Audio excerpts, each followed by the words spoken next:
नाशिक ग्रामीण पोलिसांनी मालेगाव शहरामध्ये धडक कॉम्बिंग आणि ऑल आउट ऑपरेशन राबवून सराईत गुन्हेगारांसह अवैध व्यवसायांवर कारवाई केली आहे। रात्री 2 ते सकाळी 6 वाजेपर्यंत राबविण्यात आलेल्या या विशेष मोहिमेत मोठ्या प्रमाणात मुद्देमाल जप्त करण्यात आला असून 9 संशयितांना अटक करण्यात आली आहे।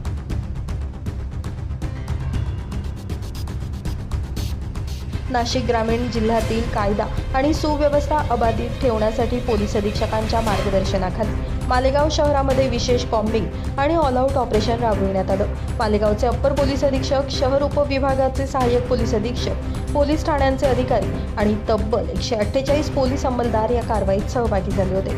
या मोहिमेमध्ये सराईत गुन्हेगारांची झाडाझडती घेण्यात आली, अवैध व्यवसाय करणाऱ्यांवर छापेमारी, अवैध शस्त्र बाळगणाऱ्यांवर कारवाई तसेच मोटारसायकल चोरांविरोधातही प्रतिबंधात्मक कारवाई करण्यात आली।